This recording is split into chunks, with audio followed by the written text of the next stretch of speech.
Assalamualaikum warahmatullahi wabarakatuh. Selamat siang semuanya. Mohon maaf untuk yang pertemuan kemarin baru sempat kita laksanakan hari ini. Hari ini kita akan belajar mengenai pelaporan dan analisis laporan keuangan di chapter 2 ya. Di pertemuan ketiga kita bahas chapter 2 mengenai pelaporan dan analisis laporan keuangan.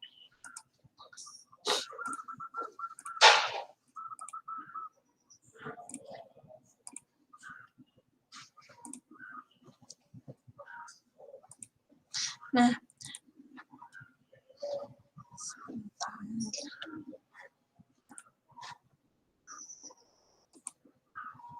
Nah, di sini kita akan belajar analisis laporan keuangan yang chapter 2 mengenai pelaporan dan analisis laporan keuangan.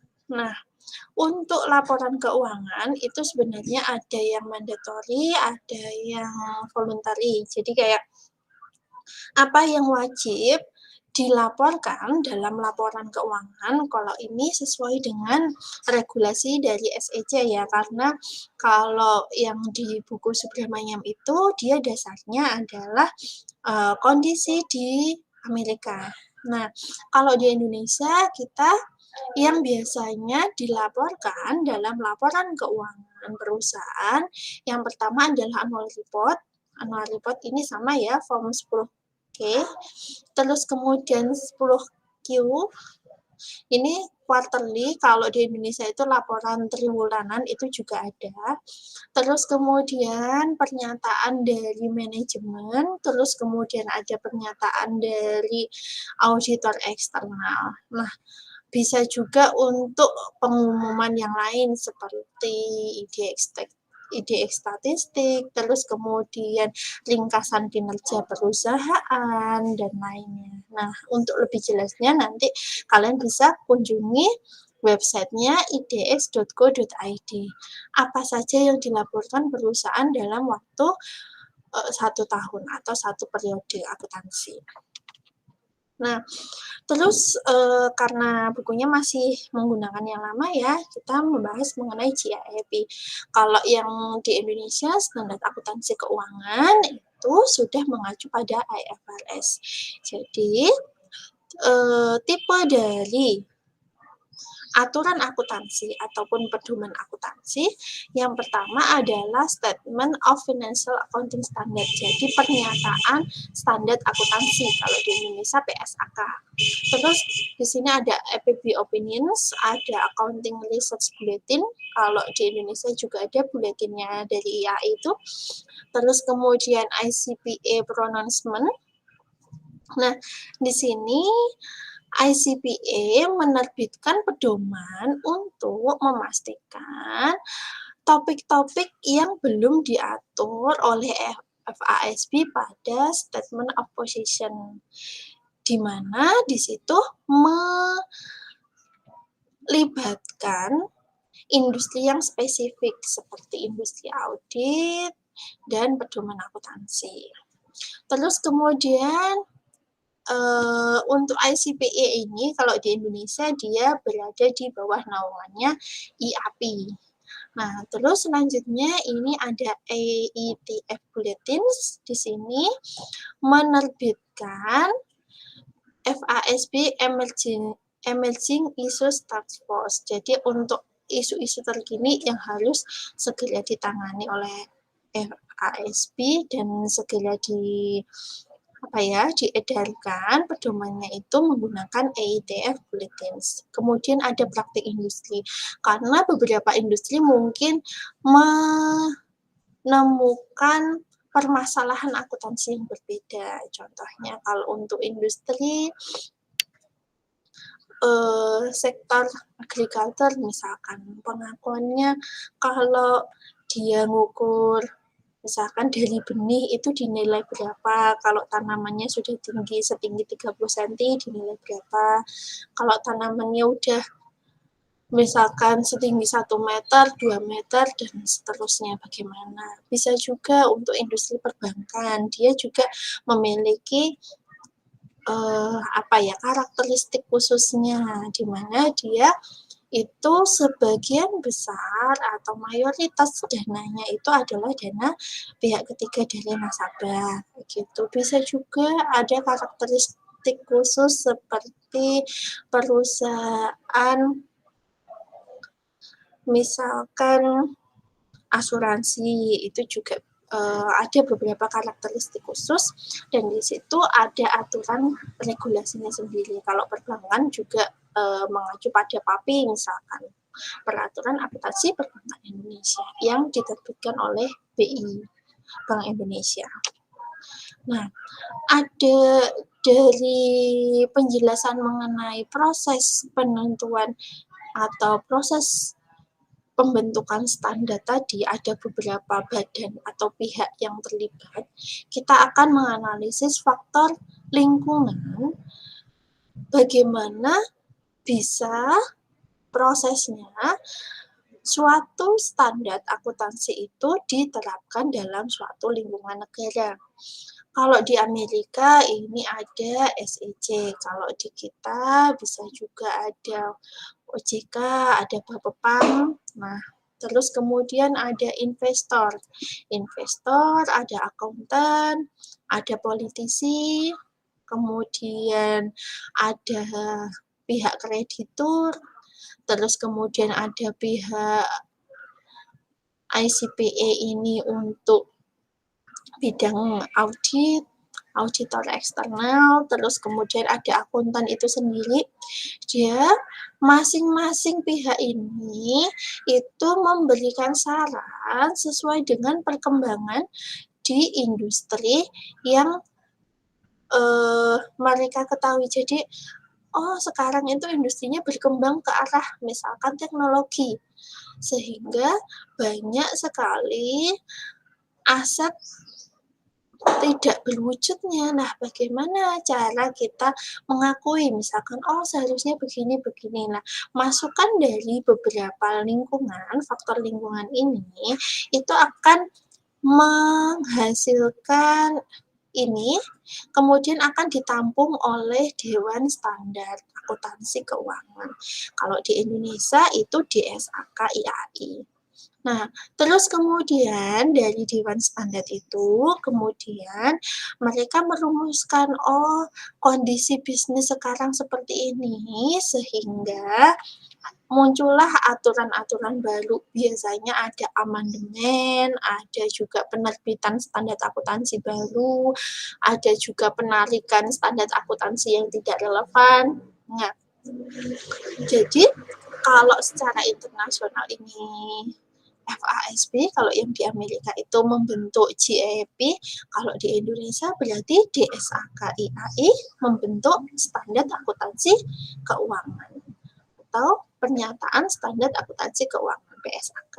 Ada SAK keuangan, SAK besar, ada SAK entitas privat, ada SAK EMKM, ada juga SAK etap, ada juga SAK syariah. Nah, untuk SAK yang SAK etap ini rencananya akan digantikan oleh SAK EMKM dan SAK entitas privat. Nah, terus kemudian faktor lingkungan akan kita bahas satu persatu. SEC, kalau misalkan di Indonesia OJK, dia itu adalah pihak yang independen, yang merupakan agen dari pemerintah, terus kemudian dia adalah mengurusi regulasi pasar modal, pengungkapan, terus bisa juga memodifikasi dan menyusun standar akuntansi sebuah negara jika memang dibutuhkan, tapi dia jarang secara secara langsung itu memberikan tekanan kepada badan membuat standar. Kalau di Indonesia jarang untuk menekan IAI-nya. Nah, terus kemudian ini biasanya karena SEC ini skala pasar modalnya Amerika itu sudah sangat besar, maka di sana adalah pemain yang mayoritas untuk penyusunan akuntansi secara global. Nah, untuk yang sekarang, akuntansi global itu mengacu pada IFRS, yaitu International Financial Reporting Standard. Nah, ini disusun oleh IASB atau International Accounting Standard Board.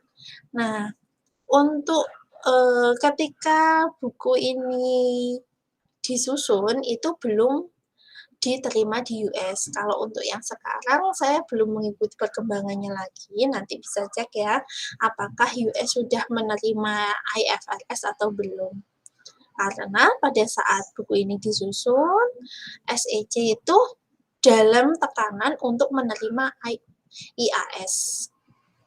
Kenapa? Karena hampir seluruh negara itu menerapkan IFRS. Sebenarnya apa sih bedanya IFRS dengan GAAP? Nah, kalau GAAP itu lebih kepada rule based. Jadi dulunya Indonesia itu juga mengacu pada GAAP. Tapi seiring dengan perkembangan akuntansi internasional, Indonesia beralih kepada IFRS. Nah, kalau GAAP itu rule based ya, jadi kayak aturan itu kaku. Ini boleh, ini tidak boleh. Nah, ketika rule based itu, kemudian dalam praktik akuntansinya, penyusun laporan keuangan, ketika itu, oh ini boleh, ini tidak boleh. Kalau nggak ada di aturan, oh berarti boleh kayak gitu lah. Sehingga muncullah beberapa kreatif accounting yang lainnya. Nah, sedangkan untuk IFRS itu lebih kepada judgement ya. Jadi bukan rule yang ini boleh, ini nggak boleh kayak gitu. Jadi ketika tidak tertulis itu artinya boleh enggak. Jadi IFRS itu lebih kepada judgement-nya. Ketika indikasinya mengarah ke A misalkan dan A itu adalah bentuk praktik akuntansi yang curang, maka tidak diperbolehkan. Tapi kalau misalkan jadi itu lebih memerlukan judgement dari seorang akuntan gitu. Nah, terus kemudian faktor lingkungan yang lain itu adalah manajer dari perusahaan. Manajer perusahaan itu merupakan pihak yang utama yang bertanggung jawab terhadap keakuratan dan kewajaran pelaporan keuangan. Terus kemudian manajer perusahaan ini juga mengaplikasikan akuntansi untuk merefleksikan aktivitas bisnis yang dilakukan perusahaan selama 1 tahun atau 1 periode akuntansi. Nah, dalam menyusun laporan keuangan ini ada beberapa aturan akuntansi itu yang memperbolehkan, ketika kondisinya seperti ini manajemen diperbolehkan mengambil atau melaksanakan metode ini. Nah, disitulah ada pilihan manajer atau managerial discretion itu mungkin saja terjadi dalam akuntansi. Misalkan sama-sama di satu industri pertambangan, satunya menggunakan metode akuntansinya FIFO, satunya menggunakan metode akuntansi average. Sepanjang manajemen itu bisa menyatakan apa alasannya, maka itu diperbolehkan. Sepanjang alasannya itu relevan ya, maksudnya bisa dipertanggungjawabkan. Nah, ketika kita menjadi seorang analis laporan keuangan, kita harus bisa membandingkan kan, ketika saya mau investasi sama-sama di perusahaan tambang, si A atau manajemen perusahaan A dia menggunakan metode LIFO tadi, manajer perusahaan B menggunakan average, pasti dia akan menghasilkan laba yang berbeda. Nah, maka dari itu adanya kemungkinan perbedaan pilihan manajemen dalam perlakuan akuntansi atau kebijakan akuntansi sebuah perusahaan, maka kita harus benar-benar melihat bagaimana kebijakan akuntansi itu untuk diperbandingkan. Nah, biasanya ini manajer dari perusahaan inilah yang melobi standar akuntansi. Seperti itu. Nah, terus kemudian faktor lingkungan yang lain adalah auditing. Kenapa? Karena aturan, dalam pelaporan keuangan juga di pasar modal Indonesia juga, di situ membutuhkan laporan audit. Kenapa harus ada laporan audit? Untuk memastikan bahwa laporan perusahaan yang disusun oleh manajemen itu sudah disajikan wajar. Nah, sehingga auditor itu juga merupakan salah satu pihak yang mempengaruhi proses pembuatan standar akuntansi sebuah negara. Nah, kalau di Amerika itu yang mempengaruhi adalah SEC. Nah, opini, dari praktik dari standar akuntansi yang disusun, itulah seorang auditor akan mengevaluasi apakah laporan keuangan yang disajikan oleh manajemen itu sudah sesuai dengan standar akuntansi yang berlaku ataukah belum. Nah, di sini kalau ada penyimpangan atau sudah sesuai dengan standar akuntansi yang berlaku, maka auditor dapat memberikan opini. Nah, opininya auditor ini ada bermacam-macam ya, ada clean, itu fairly presented, jadi disajikan secara wajar. Terus ada qualified, jadi yang qualified itu adalah opini auditor yang menyatakan bahwa laporan keuangan wajar dengan pengecualian. Nah, dengan pengecualiannya apa? Itu harus dijelaskan melalui paragraf yang jelas dalam laporan audit itu. Terus kemudian bisa juga disclaimer. Nah, ketika auditor itu kesulitan untuk mendapatkan akses atas suatu pengujian yang dia lakukan, maka auditor boleh memberikan opini ini, no opinion, atau tidak memberikan opini apapun. Terus kemudian, kenapa auditor itu juga berpengaruh terhadap proses pembentukan standar akuntansi keuangan sebuah negara? Karena auditor itu adalah pihak independen yang dipercaya oleh pengguna laporan keuangan untuk memastikan kualitas dari laporan keuangan yang disusun oleh manajemen. Nah, jadi di sini untuk mengevaluasi kualitas audit dan independensinya. Nah, terus kemudian faktor lingkungan yang lain adalah corporate governance, jadi tata kelola perusahaan. Untuk apa? Itu digunakan untuk memberikan pandangan kepada direktur mengenai posisi kinerja perusahaan. Nah, terus kemudian komite audit dari perusahaan juga ingin mengetahui bagaimana proses akuntansinya, bagaimana pengendalian internalnya, bagaimana audit internal dan audit eksternalnya, apakah semua pihak itu sudah menjalankan fungsinya masing-masing, sehingga ketika ada fraud, ada kecurangan, itu bisa dideteksi secara tepat, kayak gitu. Jadi bisa meminimalkan resiko. Nah, itulah fungsinya dari kegiatan tata kelola. Nah, ketika kita simpulkan dari beberapa faktor lingkungan tadi yang membentuk standar akuntansi keuangan, di situ ada pengguna internal, ada pengguna eksternal. Pengguna internal itu ada manajer, ada officer, auditor internal, manajer penjualan, terus kemudian manajer penganggaran, terus kemudian controller. Nah, jadi pihak-pihak dalam lingkup internal ini mereka akan mengevaluasi laporan keuangan.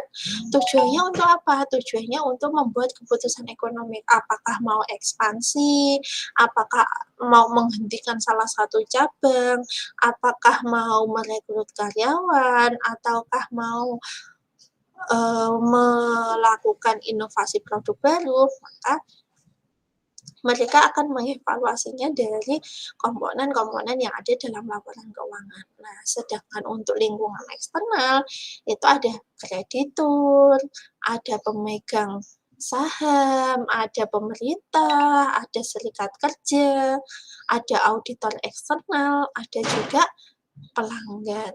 Tujuannya apa? Mereka masing-masing punya kepentingan yang berbeda.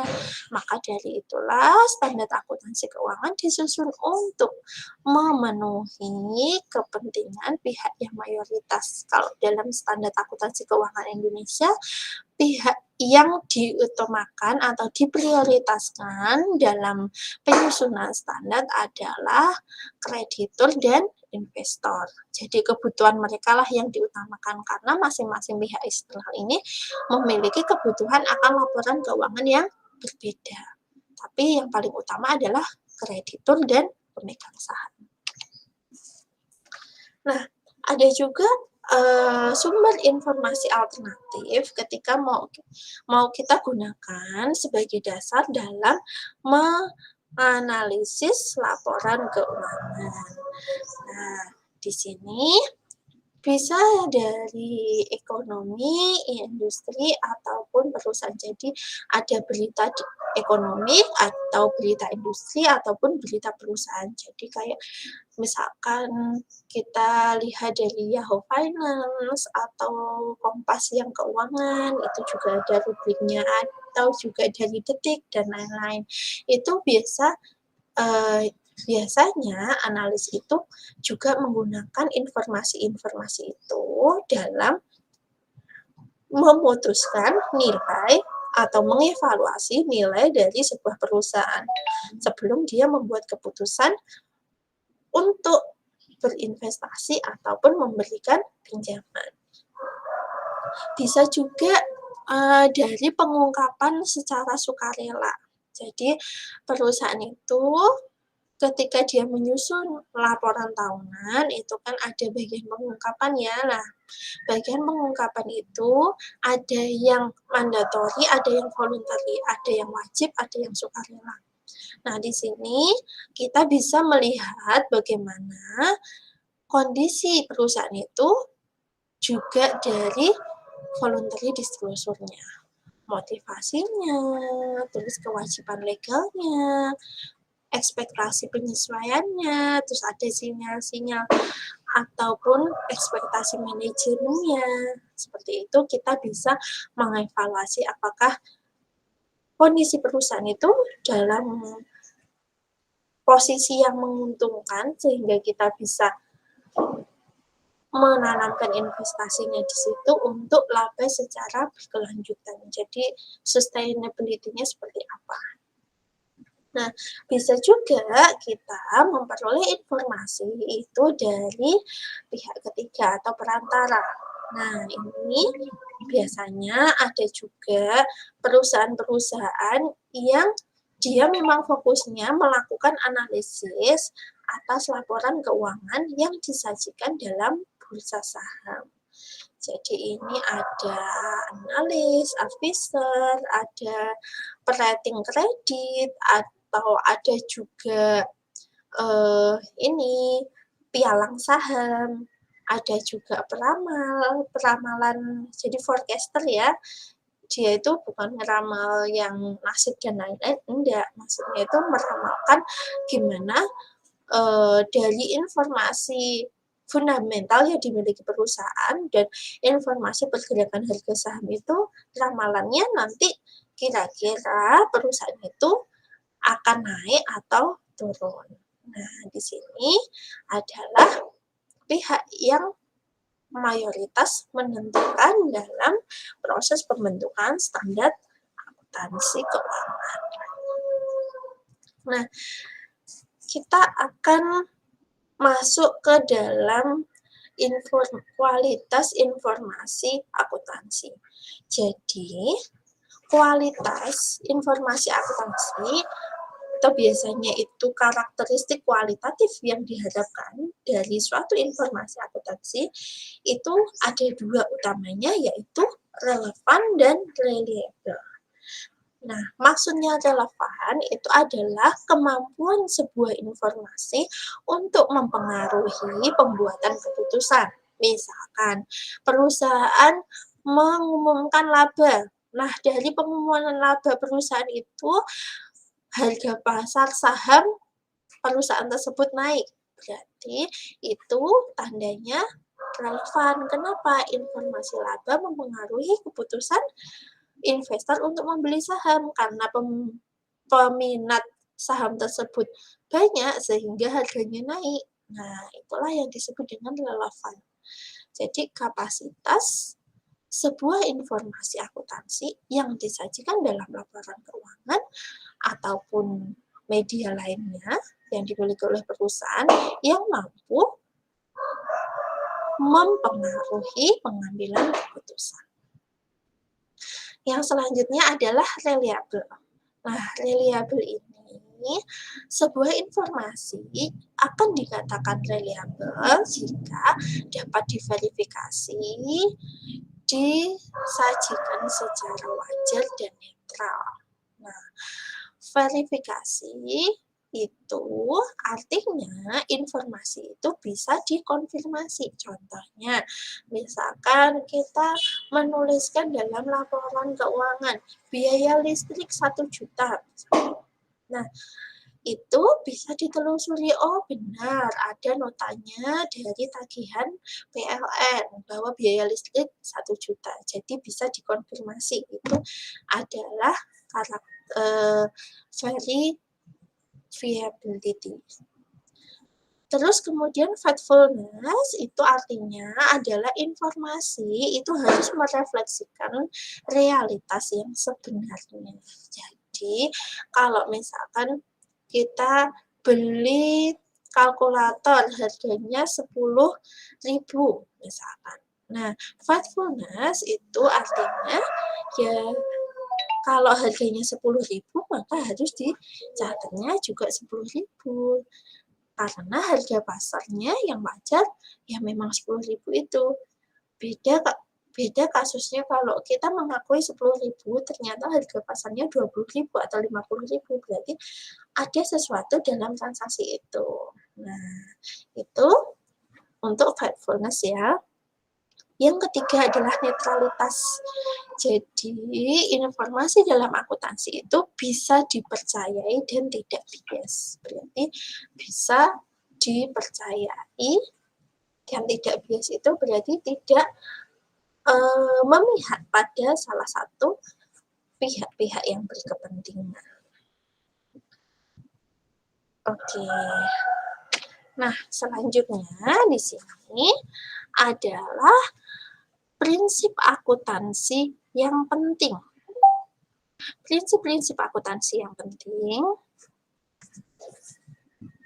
di antaranya ada historical cost, terus kemudian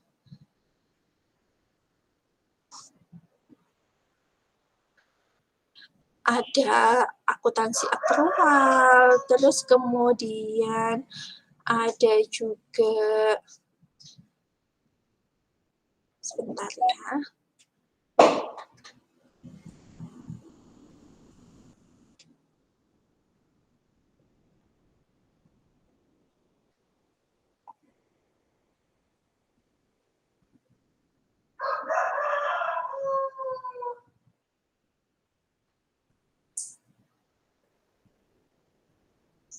Nah, jadi ada beberapa prinsip akuntansi yang penting. Di antaranya ada historical cost, ada accrual accounting, ada materialitas, ada konservatisme. Nah, historical cost itu fair dan objektif ya, dari form arm's length bargaining. Jadi kalau misalkan kita beli komputer ya harganya dulu 10 juta, ketika kita catat di laporan keuangan 10 juta ya fair, maksudnya ya sesuai dengan harga yang sebenarnya dibayarkan oleh perusahaan. Walaupun ketika kita beli itu di 1 Januari harganya 10 juta, sekarang 31 Desember kita cek di pasar harganya 30 juta. Kenapa tetap kita tuliskan 10 juta karena memang pada saat terjadinya transaksi, harga komputer itu adalah 10 juta, membawa nilai yang dulunya sudah terjadi. Itu adalah konsep dari historical cost. Nah, sedangkan accrual accounting ini mengakui pendapatan ketika dihasilkan dan beban ketika terjadinya. Jadi untuk accrual itu entah pendapatan dan beban itu sudah dibayar ataupun belum, ketika itu terjadi dapat diukur secara andal, maka harus diakui dalam laporan keuangan. Seperti itu konsep dari accrual accounting. Nah, materialitas itu adalah suatu informasi akan menjadi material ketika berdampak pada pembuatan keputusan. Misalkan gini, suatu bank swasta itu mencatat simpanan nasabahnya. Biasanya kan kalau bank itu kan ada rupiah sampai komanya ya, karena ada suku bunga dan lain-lain, ada biaya administrasi dan lain-lain. Nah, di situ bank menyatakan, oh ini masing-masing rekening nasabah ini kok ini ya tulisannya kalau ditulis sampai rupiah terkecil itu terlalu banyak asetnya. Sehingga gimana kalau laporan keuangan itu kita bulatkan dalam jutaan rupiah atau dalam ribuan rupiah. Nah, ternyata ketika proses penambahan itu, misalkan simpanan nasabah itu pembulatannya bukan di akhir tapi di awal. Misalkan simpanan nasabahnya itu 100.325, yang 325 karena ini pembulatan ribuan, 300 di bawahnya 500, ya udah kita bulatkan dalam ratusan ribu aja misalnya. Nah, masing-masing nasabah semua dibulatkan, tapi iya kalau itu nasabahnya cuma 1-2, tapi kalau nasabahnya itu sudah ribuan jutaan misalkan, dan yang dibulatkan misalkan seratusan, dan dengan nasabah misalkan 10 juta, berarti 10 juta kali 100 rupiah sudah berapa? Sudah 1 miliar. Oh itu ternyata jumlah yang sangat signifikan, sangat besar. Harusnya tidak dibulatkan seperti itu. Nah, itulah konsepnya materialitas. Pihak bank bilang, oh simpanan pihak ketiga itu 10 miliar. Ternyata yang seharusnya bukan 10 miliar, seharusnya bisa 11 miliar atau 12 miliar. Nah, itu ketika disajikan dalam laporan keuangan, oh ternyata simpanan nasabah itu kan masuk dalam liabilitas lancar ya, karena sewaktu-waktu kapanpun nasabah mau narik uangnya harus ada kayak gitu. Nah, sedangkan liabilitas lancar itu bisa juga mempengaruhi likuiditas perusahaan. Nah, likuiditasnya karena tadi ada pembulatan, terus nilai liabilitas lancarnya cuma 10 miliar, oh masih liquid, ternyata ada efek pembulatan 12 miliar yang seharusnya. Ketika dihitung lagi menjadi tidak liquid, berarti proses pembulatan itu dampaknya material. Terus kemudian ada juga konservatisme. Nah, konservatisme ini adalah prinsip kehati-hatian di mana melaporkan atau mengungkapkan informasi itu secara pesimis, jadi kurang optimis ya, mengenai ketidakpastian kejadian dan transaksi di masa yang akan datang. Jadi kalau ada pendapatan atau beban tapi belum pasti, belum bisa diukur secara andal, secara prinsip konservatisme, maka dia tidak akan dicatat pada laporan keuangan. Nah, sekarang kita akan ke relevansi dari informasi akuntansi. Informasi akuntansi bisa dikatakan relevan tadi ketika informasi yang disajikan mampu mempengaruhi pengambilan keputusan. Nah, dalam grafik ini yang garis lurus itu adalah kuning, laba, terus yang abu-abu itu adalah book value, jadi berdasarkan nilai historis ya kalau book value itu. Terus yang strip ini adalah garis kombinasi. Nah, kalau ning dia berdasarkan ini accrual ya. Oke.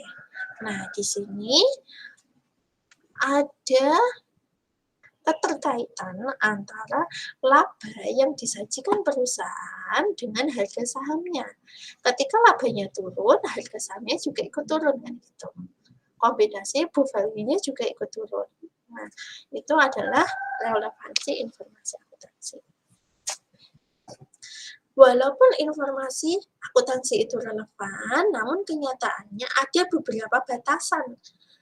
Ada beberapa keterbatasan yang tidak bisa masuk dalam akuntansi itu. Nah, apa keterbatasan dari informasi akuntansi? Yang pertama adalah timelines. Karena laporan keuangan itu dibuat secara periodik, sehingga dia tidak bisa merefleksikan informasi secara real time. Jadi itu adalah data-data historis yang terkumpul baru dijadikan satu laporan. Data-data historis lagi terkumpul 4 bulan misalkan atau 3 bulan triwulan atau misalkan setengah tahun atau 1 tahun baru dilaporkan. Dan kalau dalam kondisi pasar modal di Indonesia, pelaporan batas waktu unggah laporan keuangan untuk masing-masing perusahaan yang listing di BEI itu kalau nggak salah sekitar bulan Maret atau April. Jadi ada jeda, jadi bukti transaksi dikumpulkan dulu, disusun laporan keuangan. Laporan keuangan kan periodenya 31 Desember. 31 Desember masih diaudit dulu, terus kemudian baru selesai untuk masalah auditnya publish bulan April. Jadi agak lama ya jangka waktu per periodiknya. Itu adalah keterbatasan dari informasi akuntansi. Jika kita menggunakan dasar laporan keuangan untuk pengambilan keputusan kan sudah tidak kondisi 31 Desember. Kita baru tahu April, maksudnya udah nggak match lagi dengan kondisi yang terkini. Terus kemudian batasan yang kedua adalah frekuensi. Frekuensinya itu secara quarterly, ada juga annually secara tahunan. Terus kemudian informasi akuntansi juga tidak bisa forward looking karena tadi data-data transaksi dari historis, sehingga untuk meramalkan prospek perusahaan di masa yang akan datang itu agak sedikit memiliki batasan. Nah, sekarang kita akan mengilustrasikan accrual. Sebenarnya apa sih accrual itu? Tadi kan accrual itu mengakui pendapatan ataupun biaya pada saat terjadinya, entah itu sudah menerima kas ataupun belum. Nah, ini contoh, ada sebuah perusahaan untuk mendirikan operasi perusahaan itu, dia membutuhkan $700 sebagai modal. Kemudian membeli t-shirt $5 setiap t-shirtnya. Kemudian fixed cost-nya adalah $100, variable cost-nya 0,75 per t-shirt. Nah, di sini purchase plan ini berarti bahan baku. Print cost ini berarti konversi ya, biaya konversinya 0,75. Penjualannya itu dijualnya secara kas dan kredit. 25 terjual secara kas, 25 terjual secara kredit. Nah, dari ilustrasi yang tadi, maka kita akan mencoba bagaimana kalau kita menggunakan akuntansi secara basis kas dan bagaimana kalau kita menggunakan basis accrual. Nah, di sini ketika kita menggunakan basis kas, Yang kita akui sebagai pendapatan itu hanyalah yang diterimakan secara kas. Pembelian, screen purchase, printing charge ini juga hanya yang dibayarkan secara cash. Nah, di sini penjualannya 250, padahal pembelian t-shirtnya 500, screen purchase, dan lain biaya-biaya lain, biaya bahan baku, biaya konversi, dan lain-lain, habisnya adalah 675. Sehingga 250 kurangi 675, net cash outflow-nya dari arus kas keluarnya itu min 425. Nah, dari sini dibawa ke catatan neraca, kasnya tadi kan 700 sebagai modal awal, dikurangi 425 ini, berarti kas yang tersisa di perusahaan adalah 275, kemudian ekuitasnya berapa? Ekuitasnya adalah 700 dikurangi kas outflow-nya 425, jadinya 275, gitu ya. Nah, selanjutnya bagaimana kalau prosesnya accrual? Ini akan beda. Kalau accrual dia akan mengakui semuanya. Tadi 25 kali 10 secara cash, 25 kali 10 secara accrual kredit. Nah, kalau tadi secara cash dia mengalami kerugian, tapi kalau secara accrual dia mengalami keuntungan. Nah, secara accrual neracanya juga seperti ini karena ada inventory-nya juga. Ada t-shirt yang belum terjual, ada piutang seperti itu. Sehingga ini lebih relevan ya dengan kondisinya perusahaan, tapi tidak mencerminkan kondisi ekonomi saat itu. Nah, jadi kalau accrual itu lebih direfleksikan dari laporan laba rugi. Kalau secara cash itu lebih representatif di laporan arus kas. Jadi sebenarnya antara laporan arus kas dengan laporan laba rugi itu sama, cuma basisnya yang berbeda. Kalau arus kas menggunakan cash basis, kalau laba rugi dia menggunakan accrual. Jadi, dari kasus itu kita bisa simpulkan bahwa accrual itu diperoleh dari net income sama dengan operating cash flow ditambah accrual. Jadi, pendapatan bersih itu diperoleh dari operating cash flow ditambah accrual. Nah, fondasinya dari akuntansi accrual itu apa? Yang pertama, pengakuan pendapatan. Pendapatan diakui ketika dihasilkan atau dapat direalisasikan. Nah, ini ditandingkan dengan biaya pada periode yang sama. Nah, jadi ditandingkan ketika pendapatan itu diperoleh bisa menggunakan product cost dan period cost. Jadi product cost itu adalah biaya variabel ditambah period cost itu adalah fixed cost. Itu ditambahkan dibandingkan dengan pendapatan pada periode tersebut. Nah, jadi di sini hubungan antara arus kas dan accrual adalah arus kas dari aktivitas operasi ditambah atau dikurangi dengan arus kas dari aktivitas investasi, ini akan menghasilkan free cash flow. Nah, free cash flow ini ditambah atau dikurangi dengan aktivitas pendanaan akan menghasilkan net cash flow. Masih ingat ya, strukturnya laporan arus kas. Yang paling atas adalah laporan arus kas dari aktivitas operasi, aktivitas investasi, baru aktivitas pendanaan.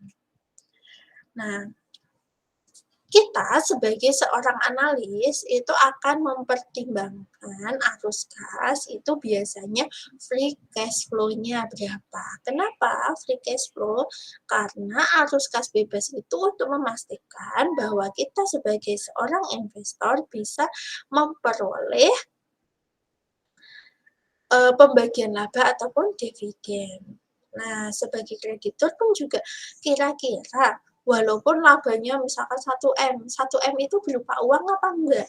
Jangan-jangan berupa piutang dan nanti bayar utangnya ke saya gimana? Kayak gitu. Maka dari itu, seorang analis itu juga fokus pada posisi akrual yang dimiliki oleh perusahaan. Nah, akrual itu ada short term akrual, ada long term akrual. Short term akrual menghasilkan current aset, aset lancar, dan aset tidak lancar yang biasanya dinamakan dengan working capital akrual. Sedangkan untuk long term akrual atau akrual jangka panjang itu menghasilkan aset tidak lancar dan liabilitas tidak lancar. Jadi aset tetap dengan kewajiban jangka panjang. Nah, ini biasanya terjadi dari kapitalisasi. Jadi sumber pendanaan yang dimanfaatkan untuk membeli mesin-mesin untuk produksi misalkan, ataupun membeli aset tetap yang bisa digunakan untuk kegiatan operasi perusahaan yang lebih dari satu periode. Oke. Nah, di sini seorang analis biasanya lebih menyarankan akrual jangka pendek. Jadi menurut mereka itu akrual jangka pendek itu lebih bermanfaat untuk mengevaluasi nilai dari perusahaan daripada akrual secara jangka panjang. Ini nanti antara mitos dan fakta bisa dipelajari sendiri. Kita lanjut ke konsep ekonomi dari pendapatan. Nah, atau di sini konsep laba ya, lebih tepatnya konsep laba. Jadi di sini ada laba ekonomi, ada laba permanen, ada laba operasi. Apa sih bedanya dari ketiga ini? Laba ekonomi biasanya ditemukan dengan cara arus kas ditambah dengan nilai sekarang dari prediksi arus kas masa depan. Khususnya direpresentasikan dengan perubahan nilai pasar aset usaha bersih. Jadi, economic income itu dia lebih fokus pada kekayaan pemegang saham.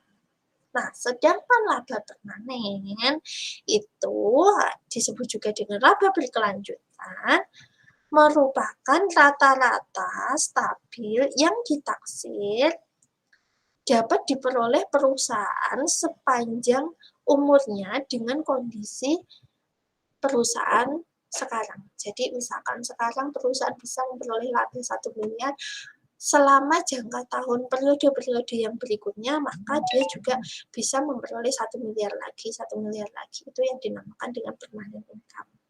Sedangkan operating income di situ atau laba operasi merujuk pada laba yang timbul dari kegiatan operasi perusahaan. Nah, economic income ini berarti diperoleh dari arus kas ditambah present value dari arus kas masa depan yang diekspektasikan. Ekspektasinya dari siapa? Dari kita melihat laporan keuangan, terus kemudian kita bisa menyusun laporan keuangan pro forma. Nah, ini akan bermanfaat, jadi economic income itu akan bermanfaat ketika tujuan dari analisis adalah menentukan return yang diperoleh oleh shareholder atau pemegang saham pada periode tertentu secara tepat. Gitu.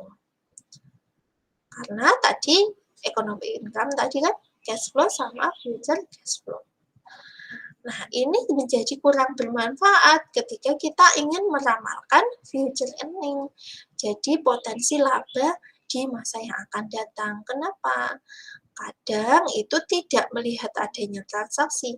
Misalkan perusahaan itu memiliki kendaraan. Kendaraan itu harganya 10 juta.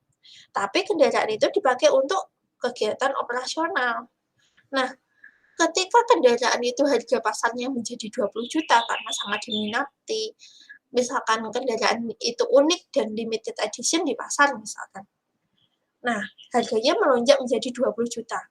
Walaupun tidak ada transaksi kendaraan itu dijual, kalau economic income dia akan mengakui kenaikan dari kekayaan shareholder itu 10 juta, seperti itu. Sehingga orang merefleksikan laba di masa yang akan datang. Nah, terus kemudian konsep akuntansi untuk pendapatan atau laba ini mengacunya pada konsep akrual. Tujuan utamanya adalah pengukuran pendapatan. Ada dua proses utama. Yang pertama adalah pengakuan pendapatan, yang kedua adalah penandingan dengan beban. Jadi, konsep dari pengukuran laba itu ada dua ya, prosesnya utama pengukuran pendapatan dulu, baru ditandingkan dengan bebannya. Nah, namun demikian, karena accounting, jadi akuntansi itu menggunakan akrual, sedangkan economic income itu menggunakan cash basis, ada perbedaan. Contohnya gini, saya mempunyai toko komputer. Saya membeli komputer itu harganya 3 juta. 3 juta saya beli 5 komputer, berarti 3 kali 5, 15 juta. 15 juta, 2 komputer saya itu saya jual dengan harga 4 juta. Jadi 4 kali 2, 8 juta ya, 8 juta. Secara akuntansi, laba kita adalah berarti 4 juta dikurangi 3 juta, 1 juta persatuan. 1 juta kali 2 berarti 2 juta. Dari transaksi itu secara akuntansi kita laba 2 juta. Nah, ternyata ketika uang yang 8 juta itu tak bawa lagi ke toko komputer, harga komputer untuk saya beli stok lagi itu menjadi 4.500.000. Nah, secara ekonomi itu bukan laba. Kenapa? Karena 8 juta yang tadi saya anggap laba, realitasnya di lapangan saya belikan untuk 2 komputer lagi itu tidak bisa, saya hanya bisa beli 1. Berarti secara ekonomi saya rugi. Seperti itu ya. Jadi, kalau ekonomi itu lebih merefleksikan realitas dalam kondisi ekonomi yang saat ini berlangsung. Tapi kalau akuntansi itu merefleksikan, ya intinya menandingkan pendapatan dan beban pada saat yang sama. Gitu. Nah, karena itulah ini ada perbedaan antara laba akuntansi dengan laba ekonomi. Alasannya kenapa? Karena konsep pendapatan alternatif. Nah, konsep pendapatan alternatif itu gimana? Konsep laba ekonomi sangat berbeda dengan konsep laba permanen. Jadi, pembuat standar akuntansi menghadapi dilema untuk menentukan konsep mana yang harus ditonjolkan. Meskipun masalah ini sebagian dapat diatasi dengan melaporkan alternatif pengukuran laba. Nah, ini nanti selanjutnya akan dibahas pada pertemuan ke-7. Yang selanjutnya adalah historical cost. Historical cost tadi pengukuran laba berdasarkan biaya historis, memperlihatkan perbedaan antara laba akuntansi dengan laba ekonomi. Seperti yang saya jelaskan tadi, ketika saya jualan komputer secara akuntansi, laba. Kenapa? Karena dulunya biaya historisnya saya beli komputer itu cuma 3 juta. Sehingga ketika saya jual 4 juta, ya saya laba lah 1 juta. Tapi secara ekonomi, nah tapi kan harganya sekarang bukan 3 juta lagi, 4.500.000, berarti harusnya rugi dong, kayak gitu. Karena adanya konsep historical cost lah yang mengakibatkan perbedaannya laba akuntansi dengan laba ekonomi. Terus kemudian basis transaksinya. Untuk akuntansi menggunakan akrual, untuk ekonomi menggunakan cash basis. Kemudian konservatismenya. Jadi kalau akuntansi itu lebih hati-hati ya. Konservatisme ini mengharuskan pengakuan langsung kejadian yang menurunkan laba meskipun belum ada transaksi yang mendasarinya. Ada juga manajemen laba juga. Nah, selanjutnya kita akan bahas mengenai fair value. Nah, fair value ini sebenarnya konsep ini diperkenalkan karena tadi adanya kesenjangan yang tinggi antara laba ekonomi dengan laba akuntansi.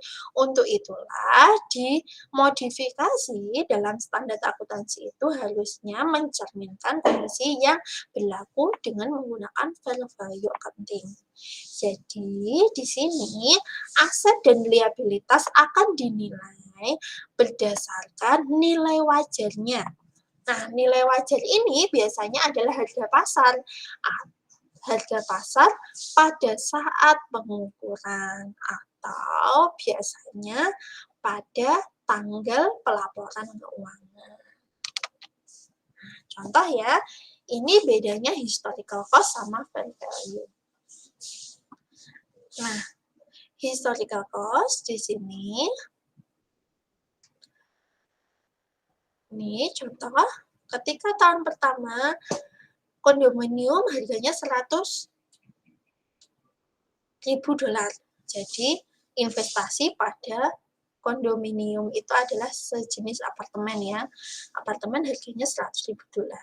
Itu dia investasinya dari pinjaman dan dari setoran modal.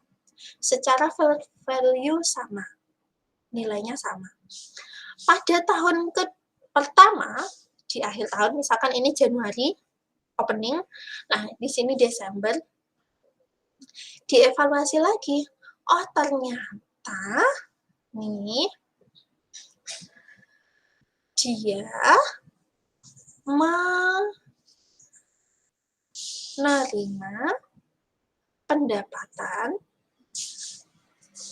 jadi di sini ya, secara historical cost, dia menerima pendapatan 12.000.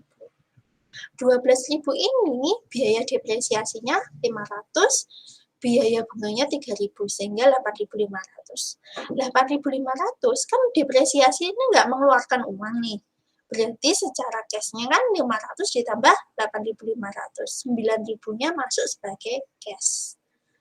Nah, sedangkan harga pasar harganya ini apartemen, maaf bukan harga pasar ya, harganya apartemennya dia karena 100.000 sudah disusutkan 500, berarti 100 kurangi 500 menjadi 99.500. Nah, total aset perusahaan adalah 108.500.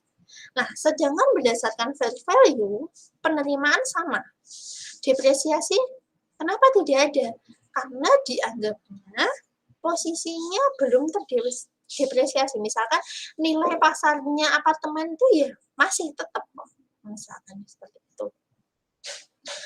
Ini nilai pasarnya apartemen itu bukan turun, tapi malah naik karena ada banyak peminat seperti itu. Maka depresiasinya tidak ada, tapi di 100 menjadi 125 ada selisih 25.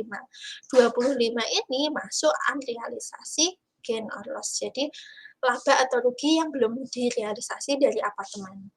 25 tambah 100 jadi 125. Terus kemudian ini laba atau ruginya ini 3.000 ya biaya. Terus kemudian ini ada kerugian 2.000, 36-nya ditaruh untuk menambah shareholder equity di sini. Nah, yang ini realisasi gain on loss debt-nya itu 2.000 diperoleh dari mana? Dari ini. 50.000 utang kita, ternyata rating kreditnya turun sehingga kita hanya perlu membayar 48 walaupun belum jatuh tempo kita udah mengakui itu secara value. Jadi antara aset ataupun liabilitas, ketika ada perubahan nilai maka akan dimasukkan dalam laporan laba rugi, terus kemudian masuk dalam neraca. Seperti itu. Nah, apa sih keuntungan dan kerugian menggunakannya? Yang pertama, keuntungannya adalah merefleksikan informasi yang terkini. Kriteria pengukurannya konsisten. Jadi kalau pengukuran nilai wajar ada 3 hierarkinya ya. Nanti bisa dicek di SAK bagaimana cara pengukuran nilai wajar di SAK yang 60 kalau tidak salah, PSAK 60. Terus kemudian keterbandingannya, di situ tidak ada bias konservatif dan lebih bermanfaat untuk analisis ekuitas. Kekurangannya adalah kurang objektif. Kenapa? Karena pengukuran fair value, ya kalau harga pasarnya ada. Kalau hierarkinya level 1, input level 1. Kalau hierarkinya input level 3, di mana itu adalah judgement dari manajemen saja, sehingga kurang objektif. Sehingga kemungkinan bisa dimanipulasi. Ya, penggunaan level 3, input level 3. Terus kemudian kurang konservatif. Kenapa? Kan tadi asetnya memang nilainya naik, tapi kan belum kejadian aset itu dijual. Terus kemudian mengakui utangnya turun, padahal belum ada kenyataan dia membayar utang. Jadi kurang konservatif. Terus kemudian sangat fluktuatif ya di sini. Coba kita cek, kalau historical cost ini 108, 117 enggak terlalu. 100 ke 108 ke 117 fluktuasinya itu enggak terlalu naik turun. Nah, kalau ini 100, 134 turun 128, nah itu sangat fluktuatif. Biasanya seorang analis itu sangat menghindari perusahaan-perusahaan yang sangat fluktuatif seperti ini. Nah, implikasinya untuk analis, kita fokus pada neraca, kemudian kita harus menyajikan ulang laba itu untuk mendukung keterbandingan antara perusahaan, menganalisis penggunaan inputnya, kalau nilai wajar tadi, input level 1, level 2, atau level 3. Kalau level 3 itu kan rentan manipulasi, apakah ada manipulasi apa enggak. Kita juga menganalisis liabilitas keuangan dari perusahaan. Nah, kebutuhan dari seorang analisis akuntansi itu harus menyesuaikan kembali distorsi akuntansi sehingga laporan keuangan itu lebih merefleksikan realitas ekonomi yang dihadapi oleh suatu perusahaan. Terus kemudian menyesuaikan tujuan umum dari laporan keuangan untuk memenuhi kebutuhan spesifik atau pengguna-pengguna secara spesifik. Karena di aturan standar akuntansi tujuannya umum ya untuk memenuhi kebutuhan informasi pengguna. Pengguna diprioritaskan pada kreditur sama pemegang saham. Nah, kalau misalkan saya posisinya ada di serikat buruh, misalkan saya pengen tahu laporan keuangan bagian dana pensiun misalkan, itu kan tidak bisa dipenuhi secara komprehensif, maka itulah dibutuhkan analis. Nah, di sini kita akan membahas sumber-sumber distorsi akuntansi. Jadi, ini distorsi akuntansi yang pertama adanya standar akuntansi yang bisa diakibatkan oleh beberapa hal. Yang pertama, proses politik dari pembuat standar itu. Yang kedua adalah asumsi dan prinsip akuntansi. Yang ketiga adalah adanya konservatisme. Yang selanjutnya, kesalahan estimasi. Kesalahan estimasi itu juga ada SAK yang mengatur sendiri, PSAK 25. Jadi ada beberapa kemungkinan akuntan itu salah mengestimasikan akuntansi secara aktual. Misalkan apa? Misalkan depresiasi.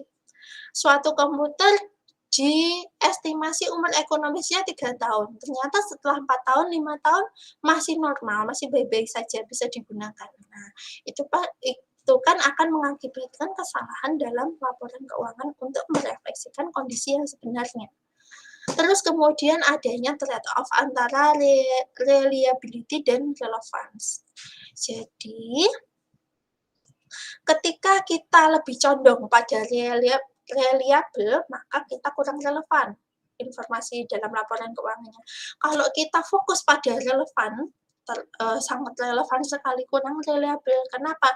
Karena dasar basis pengukurnya berbeda. Reliable menggunakan cash basis, relevan menggunakan accrual. Nah, maka dari itu lah terjadi trade-off antara reliable sama relevan. Yang selanjutnya adalah manajemen laba.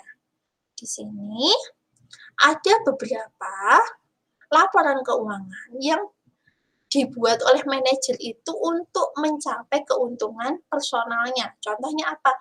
Biar dapat bonus dari direksi misalkan, sehingga labanya kalau memenuhi target 10% maka dapat bonus berapa persennya dari laba. Nah, kondisi-kondisi seperti itulah yang mengakibatkan adanya earning management. Nah, di sini tujuan analisis itu adalah membandingkan comparative analysis. Ini membutuhkan pembandingan laporan keuangan antar perusahaan atau antar periode waktu. Terus kemudian pengukuran laba membutuhkan perubahan kekayaan pemegang saham, pengukuran earning power, sehingga itu ada dua alternatif konsep laba yang bisa digunakan, yaitu economic income ataupun permanent income. Apa bedanya economic income atau laba ekonomi dengan laba permanen? Nah, di sini ada ya, nanti bisa dicek di bukunya, di konsep laba. Laba permanen tadi laba yang berkelanjutan. Tapi kalau laba ekonomi dia merefleksikan arus kas ditambah dengan nilai prediksi dari arus kas di masa yang akan datang. Nah, ini ada accounting analisis, nanti bisa disambung lagi di pertemuan yang selanjutnya. Oke, terima kasih untuk hari ini. Nanti untuk yang beberapa slide mengenai accounting analisis itu bisa dipelajari di Elma. Akan saya share. Mungkin itu saja yang bisa saya sampaikan hari ini. Terima kasih dan sampai jumpa minggu depan. Wassalamualaikum warahmatullahi wabarakatuh. Tetap semangat belajar ya.